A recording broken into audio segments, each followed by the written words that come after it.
안녕하세요. 우리집 주치 의사 닥터몽입니다. 우리나라가 1등 하고 있는 거 많이 있는데 그 중에 조금 불미스럽지만 위암이 빠질 수 없습니다. 우리나라 전 세계에서 위암이 가장 많은 나라이고요. 이제 위는 아무래도 음식을 직접 만나는 장기이다 보니까 먹는 거랑 관련이 있을 거라고 대부분 생각을 하고 있고, 그래서 오늘 제가 위암과 관련이 있는 최악의 밥상을 말씀드리겠습니다. 위암 환자들이 좋아하는 음식들 중에 염장식품이 빠질 수 없습니다. 장아찌, 절임 음식을 보존하기 위해서 소금을 많이 이용하는 음식들인데요. 사실 유럽이나 미국 과거에는 위암이 참 많이 있는 나라였거든요. 그런데 어떤 하나의 사건을 계기로 위암이 급격하게 줄어들게 됩니다. 그게 바로 냉장고의 보급이에요. 냉장고가 보급되기 전에 서양 사람들도 음식을 보존하기 위해서 소금을 이용해서 염장식품을 만들었고, 그 음식을 먹다 보니 아무래도 위암이 많았는데 냉장고가 보급되면서 신선식품을 먹게 되었고, 그런 이유로 위암이 많이 줄었다, 이렇게 보고된 바가 있습니다.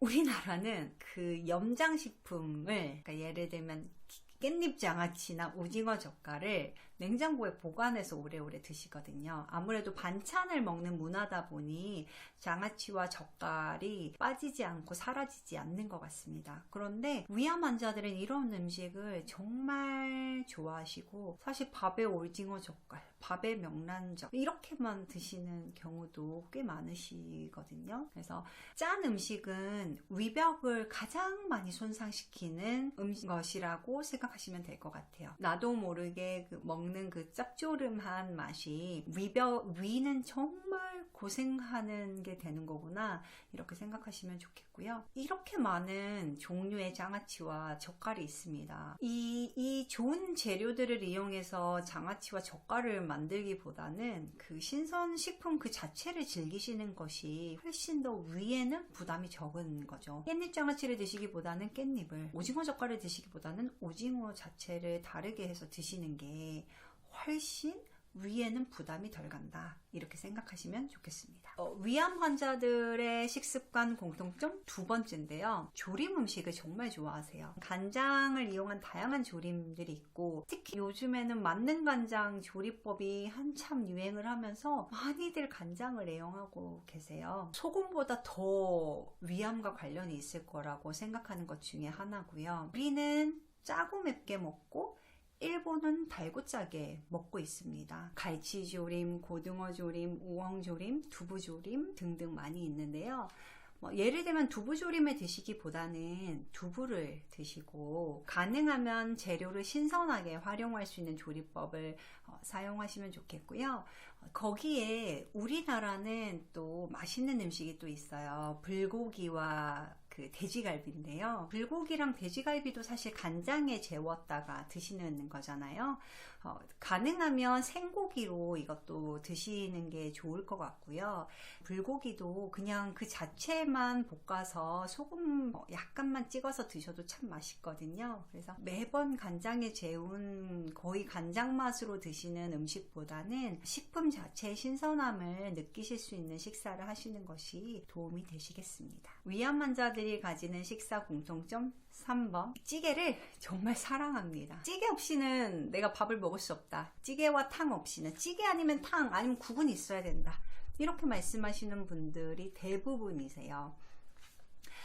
찌개 국물이나 탕 국물의 맛을 내기 위해서 소금이 들어갈 수밖에 없습니다. 찌개 같은 경우에는 또 맛을 가미하기 위해서 진간장, 국간장 이런 것들을 많이 쓰고 계시잖아요. 그래서 어쩔 수 없이 또 소금과 간장을 먹게 되는 겁니다. 찌개 이렇게 말씀하시는 분들 계세요. 내가 정말 좋은 재료로 맛을 우러내서 만든 국물이다. 아무리 좋은 재료라 하더라도 감칠맛이 나게 하려면 그 중에 대부분은 나트륨이 있어야 합니다. 그래서 어쩔 수 없이 소금을 드시게 되는 꼴이 되는 거고요. 정말 맛있게 먹은 국인데 차가울 때 한번 드셔보세요. 정말 짜거든요. 그래서 내가 찌개는 정말 포기할 수 없다 하시면 가능하면 국물은 안 드시고 건더기 위주로 드시기를 권유드리고, 탕도 마찬가지고요. 국도 마찬가지입니다. 그래서 가능하면 국물은 내가 먹지 않는다, 이렇게 생각하시면 좋을 것 같고, 먹고, 특히나 찌개 같은 경우는 식탁에 둘러 앉아서 먹게 되는 음식이죠. 그러니까 식탁의 중앙에다 두고 여러 사람이 숟가락을 넣었다 뺐다 하면서 드시게 됩니다. 요즘은 사실 그렇게까지 드시진 않는 것 같아요. 그런데 과거에는 더 많이 그렇게 먹고, 그게 더 정이라는 문화와 연결이 됐었는데, 그렇게 하면서 헬리코박터균이 감염이 많이 되었습니다. 그래서 실제 다른 나라는 헬리코박터균 감염이 한 10% 정도인 반면에 우리나라는 한 50-60%가 되고요. 그래서 가능하면 다른 사람과 숟가락이 섞이지 않게 드시는 게 좋겠고, 더 좋은 건 찌개를 안 드시는 것이 위를 보호하는 길입니다. 추가로 지금 계속 짠 거 소금 간장만 이야기하는데 그럼 매운 건 괜찮은가 보죠? 이렇게 생각하실 수 있는데요.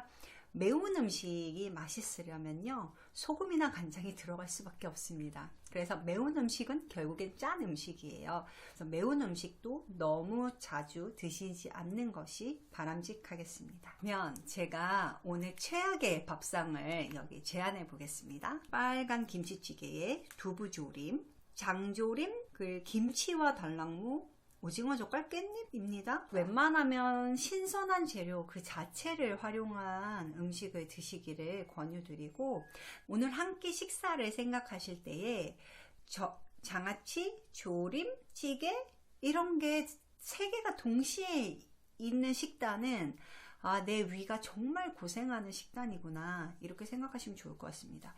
셋 중에 하나만 드시는 것도 위는 상당히 부담이 되거든요. 그래서 웬만하면 싱겁게 먹는데, 싱겁게 먹는 지름길은 찌개나 탕에 국물을 먹지 않고 조림 음식이나 절임 음식보다는 재료 신선한 것을 그대로 살린 식단을 이용한다, 이렇게 생각하시면 좋겠습니다. 네, 조금이라도 이 영상이 여러분들께 도움이 되셨기를 바라고요. 건강 정보를 찾아보시는 여러분, 제가 항상 응원하고 있습니다. 이런 여러분들을 위해서 양질의 컨텐츠를 항상 제작해서 올리도록 하겠습니다. 지금까지 가정의학 전문의 닥터몽이었습니다. 감사합니다.